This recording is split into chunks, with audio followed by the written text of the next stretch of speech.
Buenas tardes, bienvenidos a la sesión de geriatría. El día de hoy vamos a revisar el tema prehabilitación, un componente en la valoración preoperatoria en las cirugías no urgentes del adulto mayor. Será impartido por la doctora Alexandra Ramírez Ortiz, quien es residente de segundo año de nuestro programa. Adelante. Hola, buenas tardes. El día de hoy vamos a hablar de la prehabilitación, un componente en la valoración preoperatoria del adulto mayor en las cirugías no urgentes. Agradezco a mis asesores, el doctor Mauricio Vázquez, R3 de geriatría, el doctor Emilio Fresh, especialista en medicina física y rehabilitación, y el doctor Michael Kraft, especialista en cirugía de colon y recto en el Hospital Vall d'Hebron en Barcelona. Me gustaría comenzar con los puntos a tratar, que va a ser la introducción. Aquí vamos a ver algunas definiciones. El tema ya principal, que es la prehabilitación, su definición y sus componentes, la evidencia que tenemos actualmente de este tema, las intervenciones que podemos tener en este tema, la perspectiva a futuro y finalmente las conclusiones. Como abreviaturas que se van a estar utilizando a lo largo de la presentación, hay algunas que ya estamos familiarizados, sin embargo me gustaría hacer énfasis en el ERAS, que se va a referir al Enhanced Recovery After Surgery, y POSH, que va a ser Perioperative Optimization of Senior Health. En cuanto a definiciones, también algunas son ya conocidas, como el periodo perioperatorio, que va desde el periodo preoperatorio, intraoperatorio y postoperatorio. En cuanto a la capacidad funcional, va a estar de forma de uso como sinónimo de capacidad aeróbica y se va a referir a la habilidad que tiene el cuerpo humano para metabolizar el oxígeno y llevar a cabo sus actividades básicas, mientras que la funcionalidad se va a referir a la habilidad que tiene el paciente para llevar a cabo sus actividades básicas de la vida diaria. Lo que les mencionaba del ERAS, el Enhanced Recovery After Surgery, es un programa que se implementó en Europa y que establece guías preoperatorias y perioperatorias, y que ya incluye la prehabilitación. Y el POSH es el Preoperative Optimization of Senior Health, que también es un programa similar al ERAS, pero que se implementó en Estados Unidos. Y la definición, que creo que va a ser la más importante, de prehabilitación. ¿Qué es la prehabilitación? Pues vamos a verlo como toda acción que prepara para alguna intervención, en este caso la cirugía, con la intención de disminuir las complicaciones y las limitaciones que se den posterior a este. La prehabilitación va desde el momento en que tenemos el diagnóstico de la enfermedad hasta el momento en que se realiza la cirugía. Este es un concepto que no es nuevo, que surgió desde 1946 como una forma de preparar a los soldados para la Segunda Guerra Mundial. En este se vio que los pacientes, o más bien los soldados que tenían una adecuada preparación física y una adecuada nutrición, tenían un mejor rendimiento a la hora de la guerra y también tenían una mejor recuperación posterior a esto. ¿Por qué es importante este tema o por qué es relevante? Porque tenemos que ver que las cirugías tienen en sí un aumento del estrés, aumento de estrés fisiológico, aumento de estrés psicológico y un aumento de estrés por el daño que genera en sí la cirugía en el trauma tisular. Esto nos va a llevar a un aumento de consumo de oxígeno, a un estado proinflamatorio, protrombótico y a un estado catabólico, lo que nos predispone o va a predisponer a todos los pacientes que se someten a cirugía a una afección de la calidad de vida, predisposición a sarcopenia, a los síndromes de inmovilidad, náusea, vómito, dolor e infecciones. Y en el caso especial del adulto mayor, pues sabemos que per se el envejecimiento predispone a un cambio en la expresión de citocinas, a una menor reserva funcional, hay mayor tasa o prevalencia de comorbilidades, de polifarmacia, de deterioro cognitivo, de deterioro funcional y de déficit sensitivo. Y también es importante saber que 1/3 actualmente de las cirugías electivas se da en los adultos mayores y que actualmente, bueno, hasta el 2019, los adultos mayores de 60 años representaban el 10% de toda la población, pero se espera que para el 2050 estos representen el 22%. Esto, claro, antes de la pandemia, ¿no? Estas estadísticas. ¿Qué va a llevar esto? Que el aumento de expectativa de vida condicione a mayor número de intervenciones quirúrgicas que los adultos mayores se van a someter Y este aumento de personas adultas mayores también conlleva a aumento en la complejidad de la población y obliga a los sistemas de salud a realizar cambios para que sus episodios o sus hospitalizaciones sean más eficientes y a buscar resultados mejores en el periodo postoperatorio. También sabemos que 20% de los adultos mayores va a desarrollar alguna complicación posterior a las cirugías.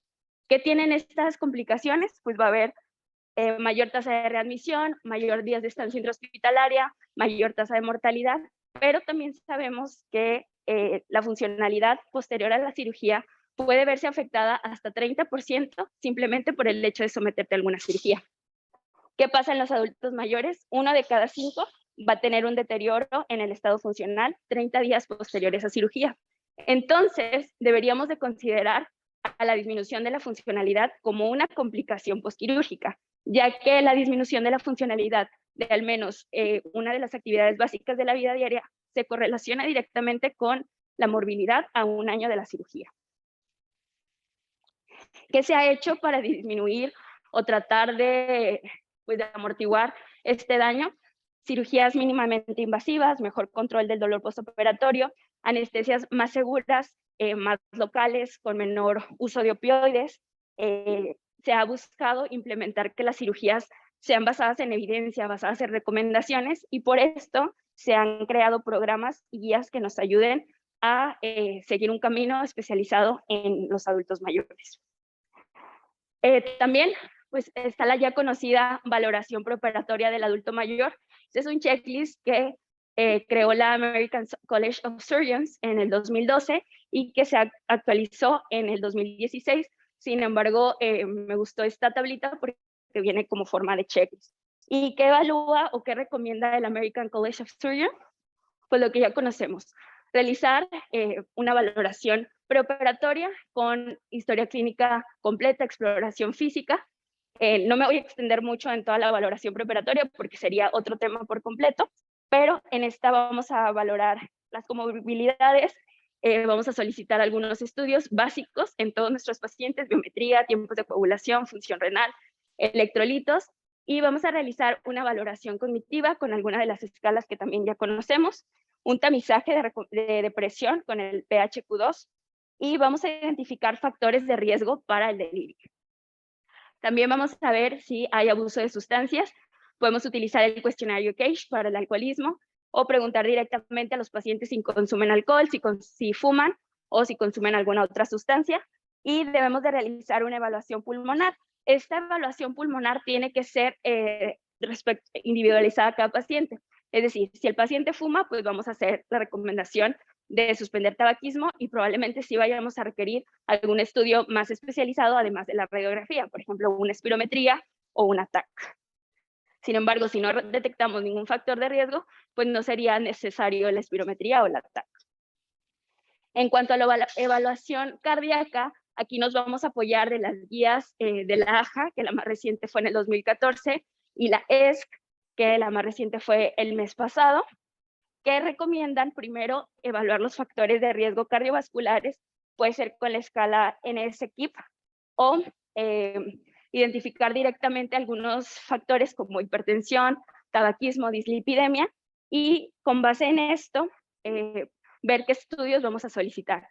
Se clasifica en riesgo bajo, riesgo intermedio y riesgo alto.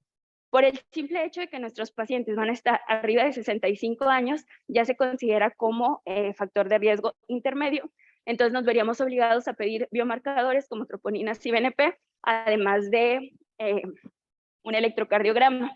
Y dependiendo de qué otros factores cardiovasculares tenga nuestro paciente, vamos a ver cómo vamos a evaluar su capacidad funcional, ya sea de manera subjetiva con el DASI, que es otro score que preguntas más o menos al paciente su estado funcional, y el 6-Minute Walking Test, que es la escala más objetiva para evaluar esta capacidad funcional.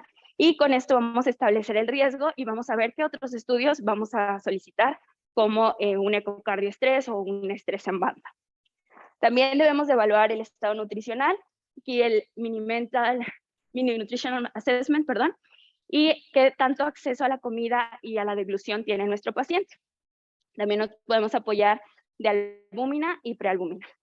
También debemos evaluar la polifarmacia, qué medicamentos usa nuestro paciente, si están indicados, si no están indicados, desde hace cuánto tiempo lo tenemos, la adherencia a estos tratamientos, las interacciones que va a tener y sobre todo en este episodio, cuándo debemos suspender algunos y cuándo debemos reiniciarlos. También es importante valorar el soporte social y la funcionalidad, que en esta pues es las actividades básicas de la vida diaria, las instrumentadas, antecedentes de caída, que si hay alguna limitación sensitiva, y podemos apoyarnos en el Short Physical Performance Battery, que evalúa la fuerza, el equilibrio y la marcha, y también debemos de evaluar la fragilidad. Esta puede ser de manera clínica, con la escala Rockwood, o ya utilizando el dinamómetro y el Short Physical Performance Battery, con los criterios modificados de Free. Y también debemos establecer metas y expectativas de tratamiento. Entonces, hasta este momento, la valoración preparatoria básicamente es muy similar a la valoración geriátrica integral. Entonces, ¿qué más podemos hacer o qué más se ha visto?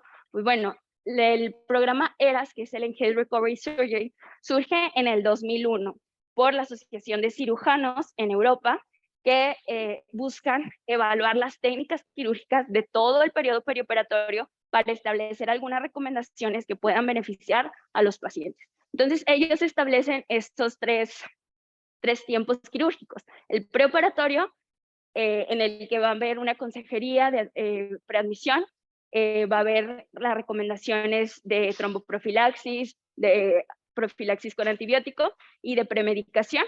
Establece también el periodo intraoperatorio, que en este pues se va a buscar el menor uso de agentes anestésicos, se va a evitar la sobrecarga hídrica y se va a buscar que la anestesia sea únicamente para el lugar que se requiere. Y también lo que más se ha desarrollado es el periodo postoperatorio, en el que recomiendan el menor uso de catéteres, incluidos sonda nasogástrica, la movilización y la rehabilitación temprana, y el inicio rápido de nutrición enteral. Esto surge desde el 2001. Posteriormente, en el 2010, los cirujanos integran a los anestesiólogos, al equipo de nutrición, al equipo de rehabilitación, al equipo de enfermería y a algunos científicos que evalúan todos estos procesos y realizan algunas modificaciones. ¿Qué modificaciones hacen? Que vuelven al programa de prehabilitación como un multicomponente, como un multidisciplinario, que no solo corresponde a los cirujanos, sino corresponde a todo un equipo detrás. Y últimamente en los estudios vieron que se estaban enfocando mucho en el periodo postoperatorio. ¿Qué pasa en el preoperatorio? Pues que básicamente había un tiempo perdido, ¿no? Y en este tiempo se debía utilizar porque nuestros pacientes, la mayoría está en una mejor condición física, hay tiempos de espera, y esto podría ayudarnos a implementar estrategias que faciliten la recuperación desde antes de la cirugía. Entonces, ahí incluyen a partir del 2013 la prehabilitación como parte del plan de ERAS. Esto en Europa. ¿Qué sucede en Estados Unidos? Pues se dan cuenta de lo mismo, de que necesitan un periodo de prehabilitación, un periodo mejorar la parte preoperatoria, y crean el modelo POSH. Este lo crea el programa Strong for Surgery, o más bien lo integra en ese programa, y este está creado por el American College of Surgeons, apoyado por y validado por la AGS. Este es un modelo que se comenzó a implementar desde 2011 hasta el 2016 en la Universidad de Duke, pero fue hasta el 2018 donde ya salen todos los resultados y se comienza a replicar este modelo en otros hospitales de Estados Unidos. Entonces ya va de lleno qué es la prehabilitación, ¿no? Todos conocemos qué es la rehabilitación, que podemos saber que es el proceso en el que las personas o los adultos mayores regresan o se rehabitúan a sus funciones de la vida diaria normales, ¿no? Entonces podemos ver el periodo de prehabilitación como un proceso que prepara al paciente para la cirugía o para la intervención que le vayamos a hacer. Eso se va a ver como un sinónimo de construir o mantener la reserva fisiológica. ¿Por qué? Porque se ha visto que la reserva fisiológica que se tiene desde antes de iniciar la cirugía va a ser la plataforma para vencer el estrés que conlleva esta cirugía. Entonces, el objetivo va a ser optimizar la función antes del episodio de estrés. Aquí lo podemos ver en esta gráfica, en el que la línea punteada es la reserva fisiológica que tienen los pacientes.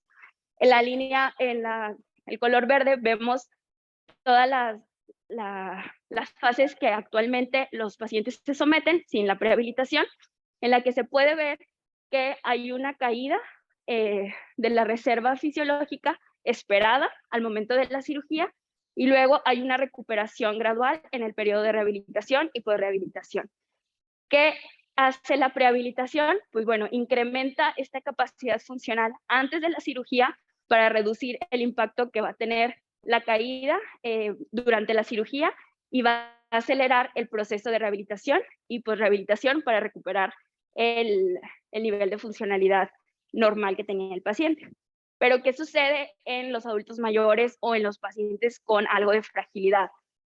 Su reserva funcional o su capacidad funcional está menor de lo esperado. Entonces aquí vemos la línea roja, los adultos que podrían representar a la mayoría de los adultos mayores, en los que están abajo de la línea de capacidad funcional, se someten a la cirugía, su capacidad funcional baja y no logran recuperarla, o la recuperan muy lentamente en el periodo de rehabilitación y posrehabilitación, que este puede llevar incluso años para volver a su capacidad basal. ¿Qué busca con la prehabilitación? Pues mejorar este nivel de funcionalidad para reducir el impacto e implementar y acelerar el proceso de rehabilitación. Entonces, la prehabilitación va a buscar todos los factores que podamos modificar antes de la cirugía, buscar mejorarlos para aumentar la capacidad de respuesta normal del cuerpo. ¿Qué va a suceder con esto? A corto plazo va a haber un aumento en las actividades, o va a haber una aceleración del regreso a las actividades básicas y un aumento de la movilidad. Mientras que a largo plazo esto va a beneficiar la calidad de vida de los pacientes, su funcionalidad y su reintegración a la vida diaria. Como les decía, este no es un tema nuevo, es un tema desde 1946, sin embargo, a la medicina per se se implementó a partir de 1990 con el Fast Track Recovery en la cirugía cardíaca. En este se buscaba todos los posibles efectos que pudieran ser mejorados antes de las cirugías cardíacas. Después, en 1997, se creó el Increased Recovery Program. Este únicamente se basaba en enfermedades que tuviera ya el paciente y buscaba mejorarlas. Hasta que en el 2001 se crea el Increased Recovery After Surgery Society, únicamente por los cirujanos. En el 2009 ya se valida el 6 Minutes Walking Test como una medida objetiva de la capacidad funcional y una forma de realizar los estudios posteriores. En el 2010 se integra o se hace un programa multimodal, el ERAS, y en el 2018 se crea el programa POSH. ¿Qué hay en la actualidad? Pues hay múltiples revisiones sistemáticas en el que se evalúan y se estudian las cirugías que previamente se han realizado y que han integrado tanto el programa ERAS o el programa POSH dentro de su desarrollo. Sin embargo, ahorita todavía están en desarrollo algún programa que nos pueda decir de manera estandarizada qué debemos hacer o qué instrucciones debemos seguir ante nuestros pacientes que se van a someter a alguna cirugía electiva. Está entre ellos el Better Exercise and Food, Fit for Surgery y Prep and Go, que todavía están en desarrollo. También se ha llegado a la conclusión de que la prehabilitación no es únicamente, no solamente se basa en una sola cosa o en un único componente, sino que tiene varias esferas. Una de ellas, que es la que probablemente asociamos más rápido al momento de identificarlo con rehabilitación, es la actividad física. Y sí, es un componente, pero debemos de entender que no solamente es realizar ejercicios, sino que debe tener estos 4 o 5 puntos: el ejercicio aeróbico, el ejercicio de fuerza, la flexibilidad, el balance y los ejercicios respiratorios, siempre y cuando nuestro paciente requiera de este último. También involucra la nutrición. Debemos de saber que el balance calórico es importante, pero también es más importante la ingesta de proteína adecuada y la recomendación es que sea de 1.5 kilos por día.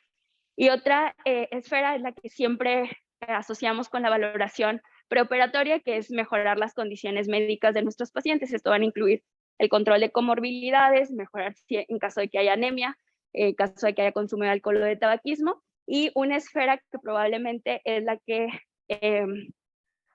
se integró de última instancia en este modelo multicomponente, es la esfera de psicología.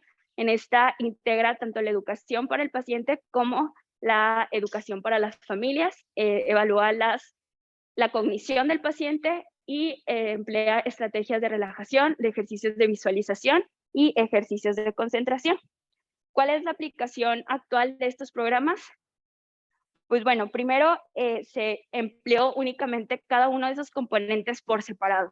Es decir, primero se evaluó qué tanta efectividad tenía la prehabilitación en cuanto a la actividad física, y en esta sí se vio que es seguro, que es efectivo, que disminuye la percepción del dolor, que aumenta la síntesis de proteínas y cambio de fibras musculares, y cambia el estado catabólico por uno anabólico. Y esto pudiera disminuir el tiempo de recuperación. También se evaluó de manera aislada la intervención en nutrición y se vio que una adecuada nutrición ayuda a la recuperación postquirúrgica, o ayuda a desarrollar y mantener la masa muscular, y por ende hay menor riesgo de complicaciones infecciosas y de cicatrización de heridas. Por otro lado, también se evaluó las intervenciones a nivel de cognitivo y de comportamiento, y se vio que cuando había presencia de delirium, ansiedad, depresión o alteraciones cognitivas, se traducía a mayor día de estancia intrahospitalaria, mayor estrés, mayor reducción de autonomía y aumento de costos en toda la hospitalización. Sin embargo, todo esto al evaluarlo de forma aislada, además de mejorar las condiciones médicas, no demostraba ningún beneficio en cuanto a la morbilidad y mortalidad postquirúrgica. Por lo tanto, se decidió implementar la prehabilitación multimodal, en el que además de la implementación de la mejoría de la atención médica, también incluía a 2 o más de los otros componentes.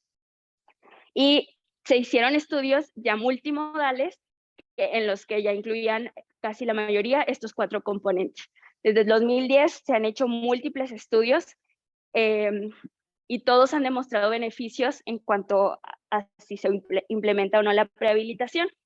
Sin embargo, todos estos tienen diferentes características, diferentes muestras, diferentes metodologías, por lo tanto, diferentes resultados. Pero todos han llegado a esta conclusión. Se ha visto que la prehabilitación va a mejorar la capacidad funcional, es factible, es segura, es tolerable y genera un mayor involucro del paciente en su enfermedad. También se vio que disminuyó días de estancia intrahospitalaria y mejoró la reintegración a las actividades básicas de la vida diaria, la movilidad, y también se demostró que tiene mayor eficiencia en los pacientes que ya tienen alguna comorbilidad o algún índice de disminución de funcionalidad, más que en los pacientes que están del todo sanos. Y también importante recalcar que todos los estudios se han hecho de la mano con rehabilitación, es decir, la prehabilitación no excluye la rehabilitación, sino que es parte del proceso perioperatorio. También se han hecho estudios dirigidos a cada una de las cirugías a las que se someten las personas, entre ellas las cirugías de ortopedia. ¿Por qué? Porque se ha visto que a pesar de ser considerada como una cirugía exitosa, las artroplastías o las intervenciones de columna lumbar generan o siguen teniendo una menor movilidad y pérdida de masa muscular, sobre todo del lado afectado. Entonces, esta complicación que se pudo haber generado desde antes de la cirugía, se ve recuperada hasta años después de la intervención quirúrgica. Entonces, se buscó una forma de ver si la prehabilitación ayudaba con este problema. Y sí, los programas de prehabilitación de 4 a 8 semanas se vio que había una mejoría en la movilidad postoperatoria, mejoría en la fuerza, recuperación de las actividades básicas de la vida diaria, mejoría de los días de estancia intrahospitalaria que evitaba el miedo a la movilización que los pacientes tenían, que recuperaban con mayor rapidez el rango de movilidad y que la educación al paciente de su patología y sobre todo del proceso que iba a conllevar la rehabilitación y la recuperación mejoraba la percepción del paciente de su calidad de vida. Sin embargo, también se mostró que no hay cambios en sí en el dolor postoperatorio y en cuanto a costos, pues ha habido resultados variables. Algunos dicen que los aumentan, algunos dicen que los disminuyen y otros que son similares a si hay o no prehabilitación. Y las limitantes van a ser las mismas, no están estandarizados los tiempos ni en los tipos de ejercicio que se realizan. Otra de las cirugías que más se han implementado es la cirugía, o que más se ha estudiado la prehabilitación, es la cirugía abdominal mayor, que estas incluyen esofagectomía, pancreatodectomía, gastrectomía parcial o completa, bypass gástrico, colectomía total o parcial, hepatectomía y resección rectal. ¿Por qué se ha involucrado tanto o por qué se ha estudiado? Pues primero porque es la población que los cirujanos más han aceptado estos programas de ERAS y también porque se ha visto que son los que mayor riesgo de complicaciones postoperatorias tienen a largo plazo y los que más se ha asociado y se ha estudiado que disminuyen la funcionalidad. Entonces, ¿qué se ha visto cuando se han implementado los estudios de prehabilitación o los programas de prehabilitación? Se vio que aumentó la capacidad aeróbica, los ejercicios de resistencia, la disminución de los días de estancia intrahospitalaria, el riesgo de infecciones, mejoró la capacidad funcional y también el estudio más reciente que se tiene de este tema, se vio que es factible realizar la prehabilitación en todos los pacientes. La cirugía colorectal es la que más literatura encontré sobre el tema. ¿Por qué? Porque básicamente en Europa la mayoría de los hospitales está obligado a llevar a cabo el programa ERAS, que incluye la prehabilitación en todos los pacientes que se someten a cirugía colorectal, sobre todo porque sabemos que la cirugía colorectal pues, va asociada a cáncer de colon. En este se vio que el problema de que la mayoría de los pacientes que se sometían a esta cirugía iban a tener un deterioro en su funcionalidad y iban a tener un deterioro en su nutrición. También se vio que disminuía la percepción de la calidad de vida y predisponía a largas estancias intrahospitalarias. ¿Qué sucede cuando se empezó a implementar el programa de prehabilitación?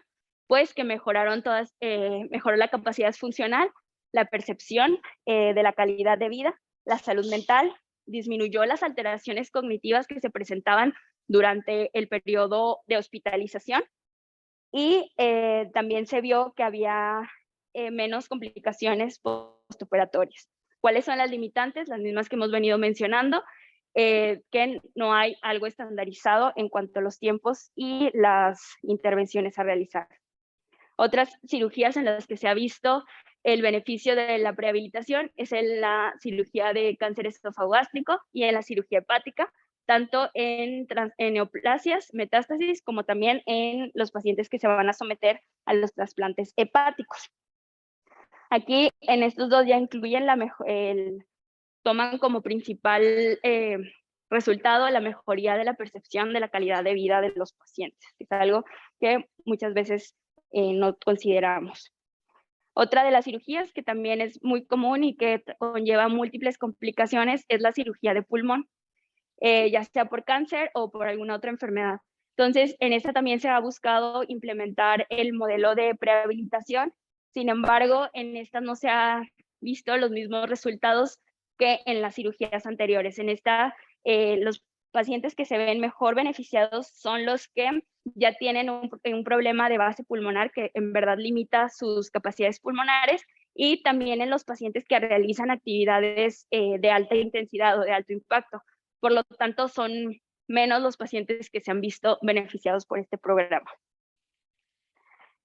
Otra de las dos cirugías importantes es la prostatectomía. En esta se ha buscado reducir las complicaciones de incontinencia urinaria y disfunción eréctil que genera la prostatectomía, y mediante la implementación de programa de prehabilitación se han logrado disminuir. La cistectomía, se implementó el programa de prehabilitación para disminuir la estancia intrahospitalaria, el periodo de inmovilización y por ende el riesgo de TEP y de trombosis venosa profunda. Y en este también se vio que hay mejoría en cuanto a la capacidad para movilizarse y de recuperar las actividades básicas de la vida diaria. Entonces, en conclusión, ¿qué tenemos a lo largo del tiempo? Que todos los estudios que conllevan un programa de prehabilitación mejoran la capacidad funcional preoperatoria de los pacientes y ayudan a la recuperación de la funcionalidad después de la cirugía. Sin embargo, el resto de las conclusiones todavía son muy variables y esto nos genera limitantes. ¿Cuáles son nuestras principales limitantes? La heterogeneidad de los estudios en cuanto a metodología, en cuanto a variables analizadas, y por ende, al momento de realizar revisiones sistemáticas de todos los estudios, nos arroja que los resultados pues, no son concluyentes. También la limitante es que no hay un consenso sobre qué intervención debo realizar, qué tipo de ejercicio, qué intensidad o qué tiempo, y tampoco se han hecho estudios enfocados únicamente en los adultos mayores. O sea, todos los estudios incluyen a toda la población que se somete a las cirugías y de ahí se han extrapolado los resultados a los adultos mayores, sin embargo no se ha hecho ninguno que únicamente incluya a los adultos mayores. Entonces, ¿qué puedo hacer yo o qué intervenciones puedo realizar al momento de hacer una valoración preoperatoria y cómo puedo implementar yo la prehabilitación? Primero, saber si mi paciente necesita o no la prehabilitación. Aquí nos podemos apoyar de este checklist que también lo creó el programa Strong for Surgery. Básicamente, si nuestro paciente tiene más de 65 años, tiene alguna limitación en la movilidad, en la funcionalidad, tiene alguna enfermedad cardíaca o alguna enfermedad pulmonar, ya necesitan la prehabilitación. Entonces debemos de tener un equipo multidisciplinario con cirugía, anestesiología, geriatría, medicina interna, rehabilitación, nutrición y psiquiatría, que conozcan el modelo de prehabilitación y estén preparados para realizar las intervenciones. Entonces, ¿yo qué voy a hacer? Llega mi paciente y voy a evaluar la situación basal y la autonomía. También voy a ver la capacidad funcional que tiene mi paciente, esto mediante el 6 Minute Walking Test, que es el estudio que está validado con los estudios que previamente mencioné para valorar los cambios en la capacidad funcional de los pacientes. Debemos de tomar en cuenta la restricción, la fuerza, el balance, la marcha y el dolor que tiene nuestro paciente en ese momento, qué estado nutricional se encuentra y la valoración cognitiva. Este puede ser mediante el uso de Mini-Cog o Mini-Mental. Y en cuanto ya qué recomendaciones les voy a dar a mi paciente, pues bueno, la Sociedad Americana de Actividad Física recomiendan que los adultos mayores tengan entre 150 y 300 minutos por semana de ejercicio aeróbico de moderada intensidad, además de 2 sesiones de ejercicios de fuerza durante 2 o más días por semana. Pero sabemos que la mayoría de nuestros pacientes o no realiza esta actividad física porque no quiere o porque simplemente no puede. Entonces aquí cambian las recomendaciones y cambia a esta frase: algo de actividad física es mejor que nada. Entonces debemos de comenzar por no decirle a nuestro paciente ya no haga nada, quédese sentado, sino que al contrario, debemos de motivarlos a moverse más y esto siempre teniendo en cuenta a cada uno de nuestros pacientes, reconocer cuáles son sus limitaciones y que ellos estén enterados de estas limitaciones, que nos puedan transmitir cómo se van sintiendo para elaborar un plan de ejercicio. Este plan de ejercicio debe ser adaptado a cada uno de nuestros pacientes, teniendo en cuenta que debe exceder las actividades normales que hace el paciente, debe ser mayor a lo que nuestro paciente está acostumbrado, pero no debe ser irracional para que pueda ser bien tolerado. Debe ser estructurado, suficiente, supervisado, acorde a la cirugía y seguro para nuestro paciente. Entonces, no solamente tenemos que decirles, levántate y camina, tenemos que utilizar este acrónimo que es FIT, que la F es para frecuencia, con qué frecuencia va a hacer nuestro paciente de ejercicio. Este va a estar muy limitado al tiempo que tengamos para hacer la intervención, es decir, cuánto tiempo tenemos antes de que la cirugía se vaya a realizar, pero por lo general recomendaríamos que fueran 3 veces por semana La intensidad, esta va a ser definida completamente por el paciente y nos podemos apoyar en la escala de Borg. Aquí vamos a buscar que nuestro paciente se encuentre entre un estadio 4 y un estadio 7 de percepción de cansancio físico, ya que si tenemos menos de 4, el ejercicio no va a ser suficiente, y si tenemos más de 7, el ejercicio no va a ser tolerable ni seguro. ¿Por cuánto tiempo? Otra vez va a estar delimitado por el paciente y su resistencia.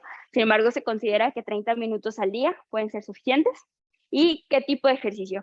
Este tipo de ejercicio debe incluir el ejercicio aeróbico, la fuerza, ejercicios de balance y ejercicios respiratorios, siempre y cuando el paciente tenga alguna limitación respiratoria. ¿Qué ejercicios le puedo recomendar? Pues hay muchos. Sin embargo, ¿qué tipo de ejercicio le voy a recomendar yo a mi paciente? Pues va a depender mucho del paciente que vaya a tener enfrente. Porque sí le puedo decir, súbase a la bicicleta, pero probablemente el paciente no va a poder. Entonces, con que le diga, haga una caminata, ejercicios de fuerza con ligas, incluso con su peso corporal, sería suficiente. Y volvemos al tema de algo de movimiento es mejor que nada. En cuanto a la nutrición, ¿qué intervenciones puedo hacer?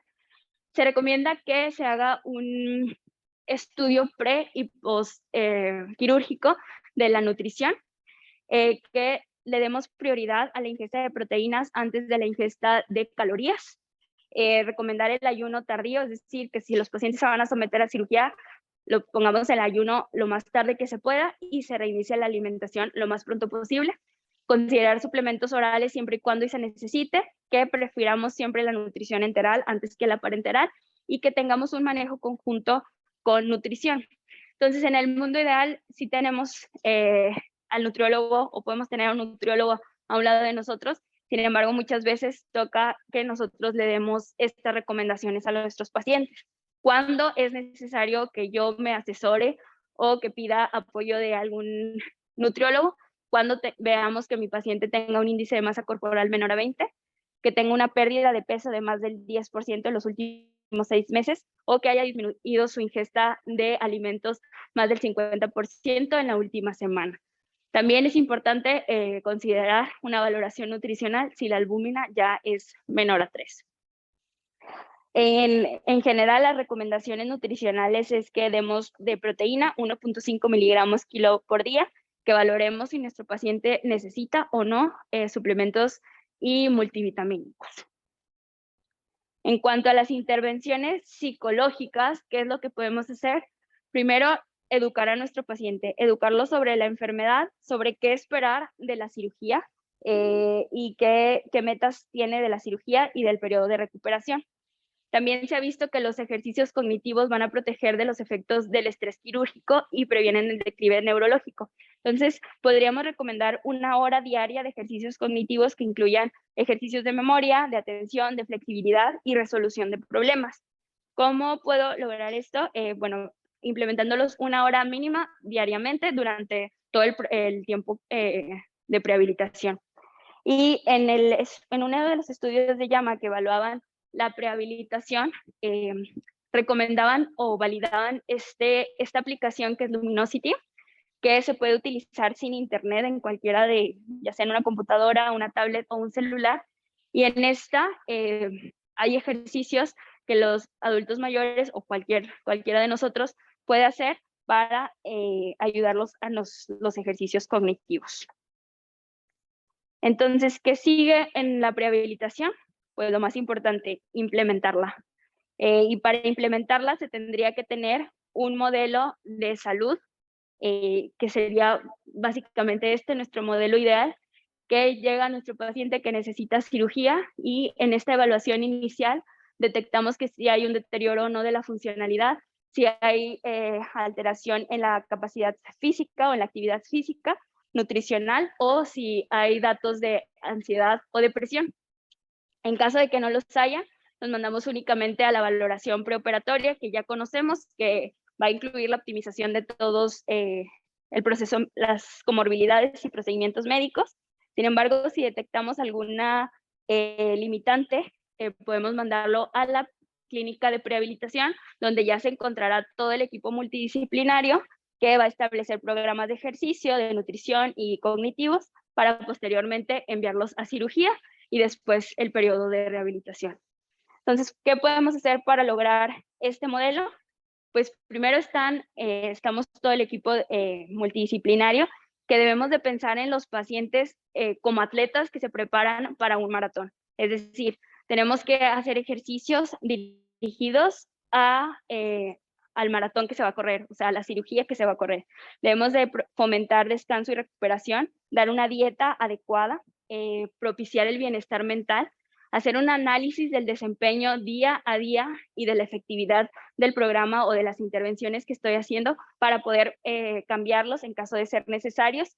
Y sobre todo debemos de realizar un adecuado trabajo en equipo, concientizando a las demás especialidades o a los demás integrantes de este equipo de la importancia de la prehabilitación. Otro tema muy importante que hay que realizar es con el paciente. El paciente debemos de evaluar su estado basal, debemos de ver si el paciente quiere o no participar, si se va a pegar a nuestro programa, cuál es su red de apoyo y también si va a tener acceso a la prehabilitación por tiempos, por distancias o simplemente el deseo de acudir.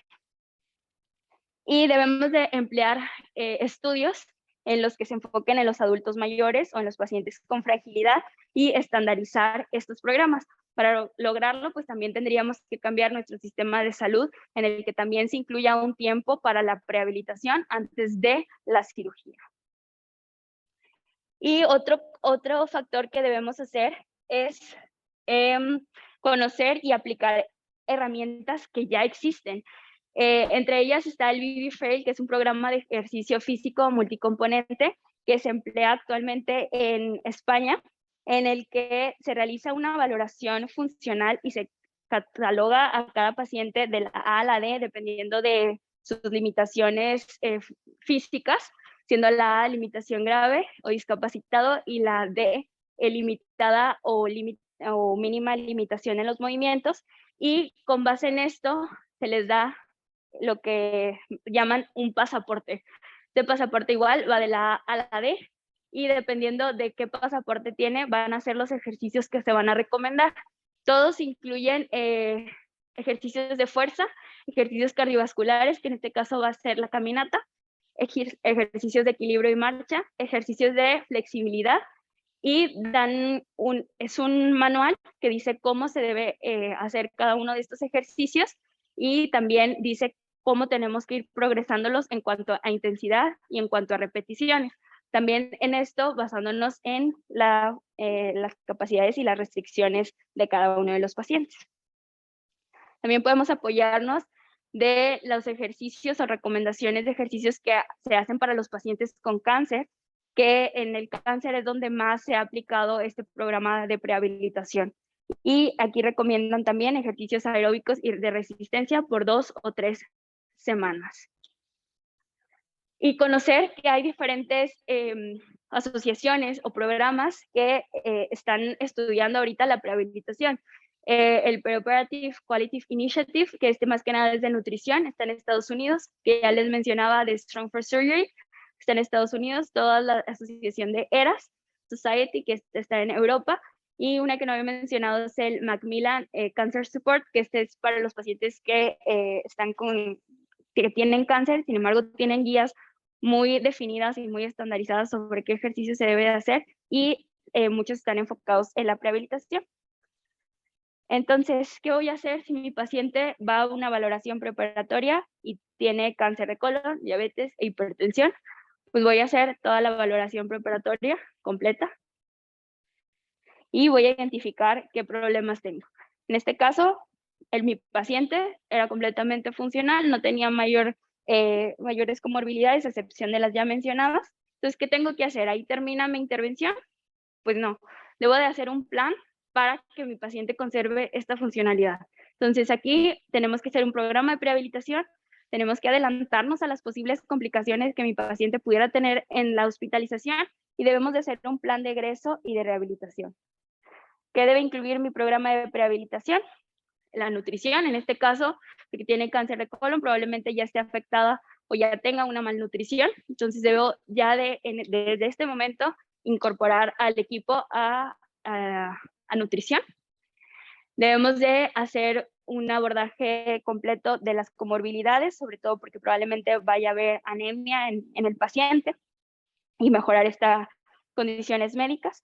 Las intervenciones psicológicas, en las que debemos de educar al paciente sobre la enfermedad, el procedimiento, qué metas y objetivos tienen tanto él como la familia. Debemos de implementar la hora de ejercicio diarios cognitivos, y dependiendo de si detectamos o no algún riesgo de depresión o de ansiedad, incluir a psicología y a psiquiatría.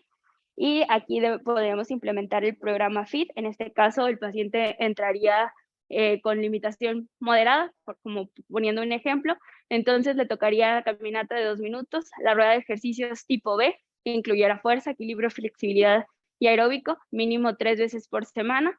Pero aquí estaríamos obligados a incluir a medicina física y rehabilitación para la asesoría y llevar a cabo estos procedimientos. Conclusiones, pues existen factores en el adulto mayor y en toda la población en general que condicionan a mayor vulnerabilidad y menor capacidad de respuesta ante el estrés quirúrgico. Entonces, el papel de los geriatras es identificar de manera temprana estos factores y hacer alguna intervención para modificarlos. Otra de las conclusiones es que se debería incluir la calidad de vida y de la funcionalidad dentro de la definición de una cirugía exitosa, porque si bien muchas de las cirugías son curativas, muchas otras únicamente es para, de forma paliativa o de forma momentánea, esta mejoría. Entonces todavía los pacientes tienen que lidiar con las repercusiones que genera una cirugía. Al mejorar la capacidad funcional, también vamos a mejorar la funcionalidad en todos los pacientes que se someten a una cirugía electiva, y la prehabilitación es una intervención segura para lograrla. Se necesitan guías y estudios estandarizados que vayan a incluir la prehabilitación. Y muy importante, la prehabilitación no excluye la rehabilitación y no es únicamente realizar actividades físicas, sino que es un programa multimodal y multidisciplinario. Para ver los beneficios ya finales de la prehabilitación, pues es necesario implementarla y promoverla. Por lo tanto, son necesarios cambios en todo el sistema de salud, desde el hospital hasta el equipo multidisciplinario, los pacientes y los familiares que estén sensibilizados ante este tema. Y sería todo de mi parte. Muchísimas gracias. Por aquí había una pregunta. Yo levanté la mano. Pues bueno, primero felicidades, la verdad que estuvo muy completa, muy bien explicada, y la forma en que estuviste presentándola, excelente. Yo solamente tengo ahí un comentario. El primero es que sí es cierto que hay que cambiar el sistema de salud, pero primero tenemos que cambiar nosotros, y más que nosotros, tienen que cambiar los cirujanos. Porque al final de cuentas, en nuestro sistema de salud, por desgracia, no estamos tan pegados los clínicos con los quirúrgicos. El paciente puede llegar del centro de salud directamente con el quirúrgico en el sistema de salud, y él es el que se encarga de todo. Y te piden la valoración preoperatoria, si bien nos va, una semana antes, pero generalmente es en la hospitalización. Entonces, la verdad es que sí necesitamos llevar toda esta información a todos los médicos quirúrgicos, precisamente para que de ahí parta todo este movimiento.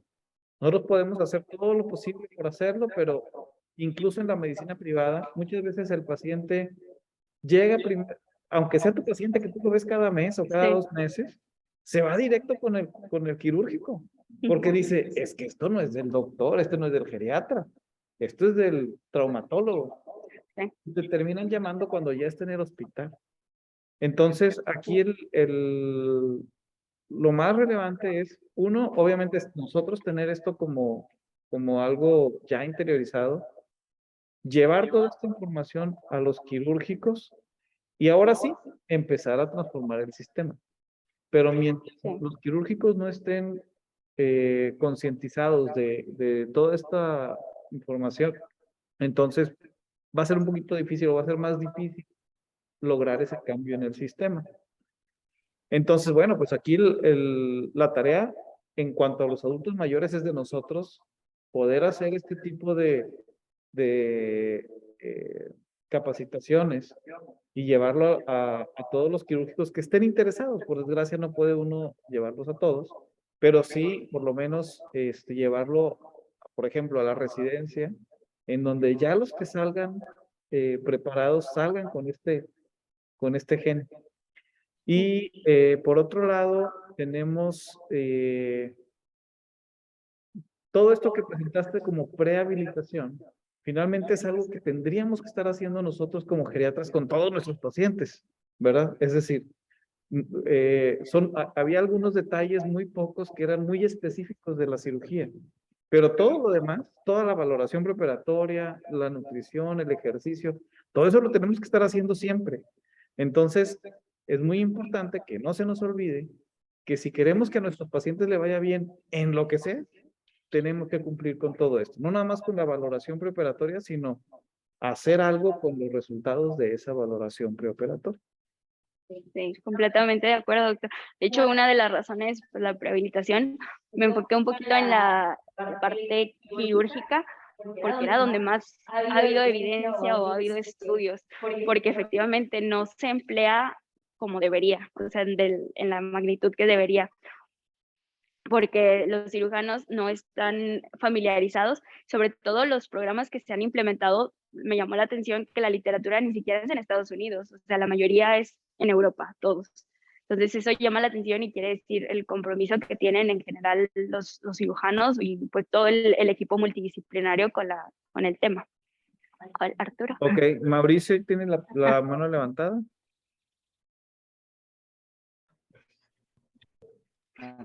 Bueno, pues primero que nada, felicitarte, Alexa. La verdad es que desde que te empezaste a preparar, desde hace muchos meses con el tema, buscaste un tema que fuera innovador, que no todos estuviéramos tan empapados de ese tema y que eso es parte de lo que se propone para las magistrales, que todos podamos aprender algo. Creo que todos aprendimos un nuevo concepto para muchos y para ti que eres R2, por ejemplo, que no te ha tocado hacer tantas valoraciones preparatorias, por ejemplo, que te lo llevas para el R3.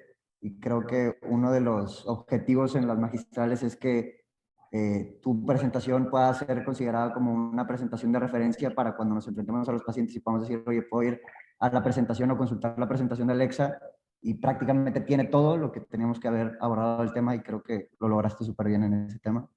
Otra cosa que se me hizo bien importante de la presentación es que nos presentaste un poquito el contexto histórico de dónde viene, desde cuándo viene y cómo se ha ido presentando, y sobre todo que es un término que propusieron los cirujanos inicialmente y que nosotros como geriatría apenas nos estamos incorporando en esta situación por ser una especialidad un poco más nueva, pero que tenemos que nosotros poner en la mesa nuestra capacidad o nuestro rol en formar equipos y en hacer este abordaje multimodal y proponerlo no solo como hacer ejercicio previo a la cirugía, sino abordar la esfera psicológica y abordar la esfera nutricional y demás, y acompañar al paciente en la enfermedad, porque si bien tal vez los cirujanos consideran un éxito el hecho de que la cirugía se haya logrado exitosamente sin complicaciones, ese deterioro funcional de que hablamos o esa pérdida de funcionalidad o de calidad de vida es algo en lo que nosotros sí vamos a estar acompañando al paciente, sobre todo en las cirugías que, por ejemplo, a veces no son curativas o demás, ¿no? Entonces, recalcar ese punto.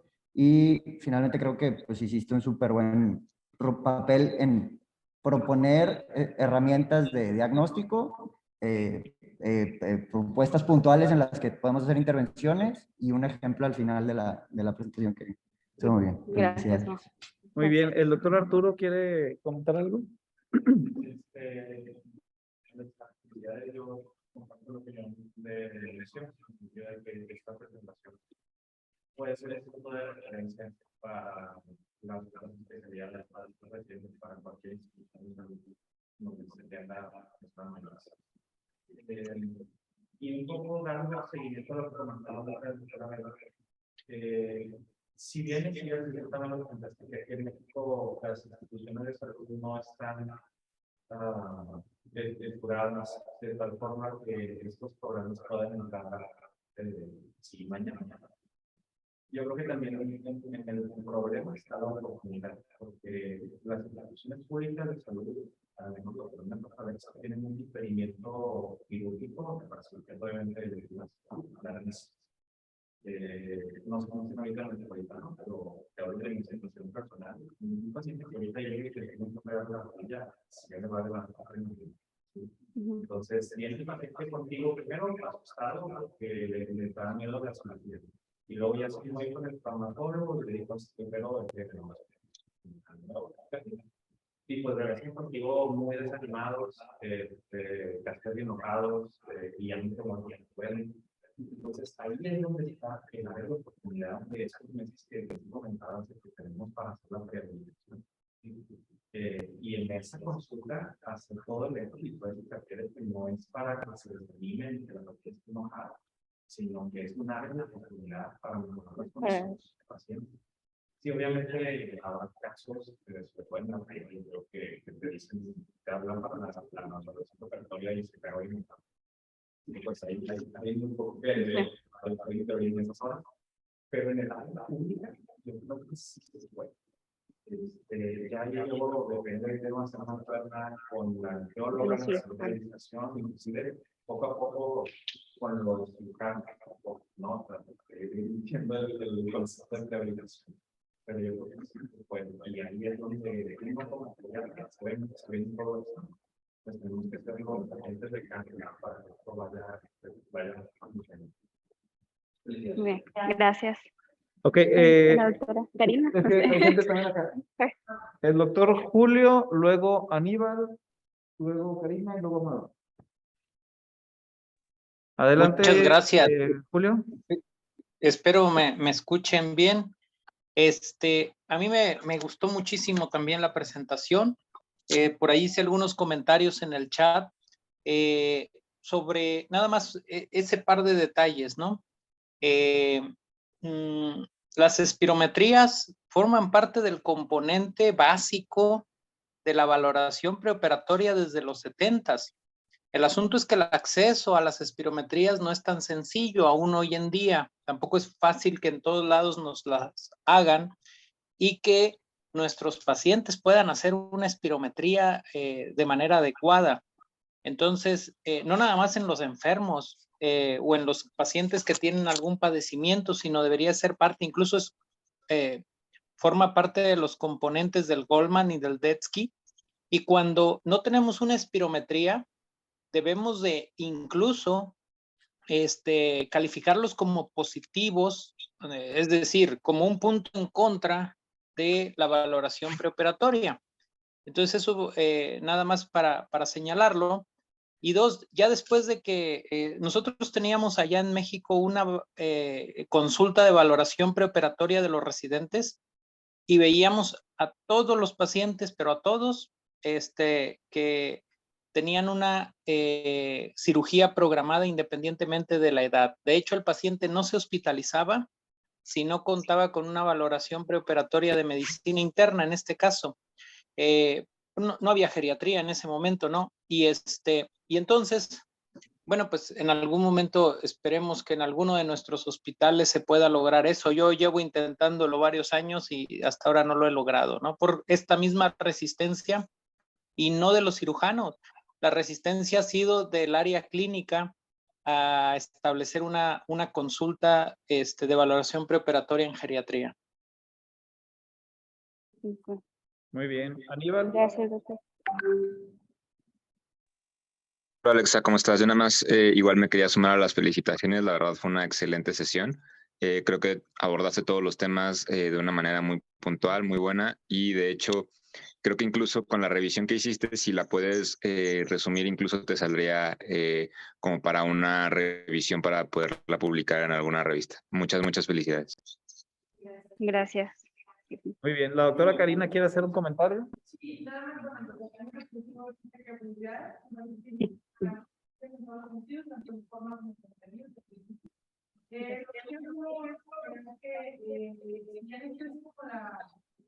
punto final de poder lograr que cada médico cirujano contemple la rehabilitación de cada uno de sus pacientes. Nosotros como pediatras tenemos que tener la misión de que nuestro paciente tenga su capacidad de una forma óptima, porque eso no se puede decir es la capacidad de siempre que es una función de cada uno de nuestros pacientes. O sea, si yo voy a enfrentar una situación de, pues bueno, siempre trabajar en ese sentido en cada uno de los pacientes. El trabajar cada una de las áreas, por supuesto tiene que ver con el lado físico, pero pues es muy bien que también lo lugares en todo lo demás, que la práctica es el único aspecto. Y todo se engloba en capaz de intensitar. Si se fijan, pues todo se va intersectando. Entonces, nosotros como que en ese orden de los pacientes. Lo vemos hacer funcionar en términos de cómo se desempeña el paciente con su dependiente, pero en el término de la fisiología y de la mayoría de los médicos, lo podríamos describir como los aspectos de la capacidad que ese paciente va a necesitar trabajar. Entonces, no hay que esperarnos a la más segura, sino siempre dar el consejo y como decías tú, lo mínimamente que pueda el paciente hacer en términos físicos, en términos cognitivos, pues adelante. Siempre darnos esa... Gracias, doctor. Bien, doctor Amador. No, pues me uno a la felicitación, por supuesto, y yo no sé qué tanto en el metropolitano o nosotros, como ustedes, como geriatras, intervengan en la situación. Yo creo que es un buen lugar para definitivamente levantar la mano, pero claro, tiene que ser el R3 y el R4, los que llevan la vacuna, para en determinado momento involucrarse y empezar a trabajar con los cirujanos para buscar. Pero obviamente para empezar a hacer una historia y hacer un enfoque y sacar una experiencia, porque la verdad, cuando esto fuera, pues es el paciente y el humano que referiste, quien te llama para que haga esta situación, pero no hay un comentado definitivamente de sensibilidad que sea el pediatra el que esté haciendo y ahora no sabe. Y entonces, en Europa, probablemente es un sistema social. Y es un sistema social sobre estas cosas. En la gestión privada es mucho más complejo, porque eso se va a aumentar el costo, y el seguro no se va a pagar del montón de doctores que quieres tú, o los dos, tres. Entonces, el pediatra tiene que ser un poquito al todo, precisamente para cumplir con las diferentes cosas. Pero depende de nosotros, ¿verdad? ¿No? Lo que decíamos. Yo creo que el metropolitana es una buena opción definitivamente pues, para que vayamos simplemente. Y hablar de rehabilitación, pero bueno, pues este es un buen trabajo ahorita, que van empezando en determinado momento relacionado con el R3 y R4 para que obviamente eso sea así. Muy bien. Doctora Carla. Gracias. Como comentaste, la neurología biológica es un área muy importante donde esto está siendo estudiado. Y en la neurología biológica, bueno, en general, es muy importante la área de promoción de actividades especiales. Es la más subestimada de todas las áreas que integra la evaluación o la evaluación preparatoria. Y por ejemplo, me quería platicar un poco de una paciente que es un caso cobrar la cirugía biológica impecable. Pero la señora no es, pero estamos en el punto de esa posibilidad de una información. Entonces, la señora sabe que una visita que tenía cero resiliente, cero preparación para la que nunca lo pudo ver. Usaba una cosita oscura, para la bolsa, y la señora no lo recibió. O sea, lo importante que es la valoración emocional entre padres a veces se comparte a la empresa porque no se lo quiere. Entonces, es un área que creo que una de subestima. Y por otro lado, creo que también esa área es la que más resistencia puede tener de parte de los pacientes, porque yo no estoy loco, ni estoy deprimido. Entonces, yo creo que eventualmente a veces tenemos que esconderles un poquito a los pacientes y decirles, no es el psicólogo, es el motivador, ¿verdad? O sea, es psicólogo, pero viene como motivador, viene como, ¿sí me explico? Como ayuda. Porque al final de cuentas ese tipo de cosas son las que con los pacientes mayores, que ya traen muchas ideas fijas y ya traen muchos prejuicios, puede que no permitan que se haga esto en la medicina privada. En la institucional, pues no les queda de otra. O sea, ¿te quieres operar? Pues tienes que ir ahí y ya. Pero aún así hay muchas resistencias. Entonces, sí es muy importante ver cómo se lo vendes al paciente. Y yo creo que en la medicina privada eventualmente se pudiera hacer, pero hacer alguna estrategia de reducción de costos. Porque al final de cuentas, ese es la principal limitante. Además de la resistencia del paciente, pero dice, oye, me va a costar y el seguro no me lo va a pagar, Pues mejor no lo hago. ahora hay que saberse los vender. Muy bien, pues muchas gracias a todos por su asistencia. Les pido a los residentes que no se desconecten, los que no están aquí presentes, los que están aquí presentes, pues bueno, aquí están. Muchas gracias. Que Dios los bendiga, cuídense.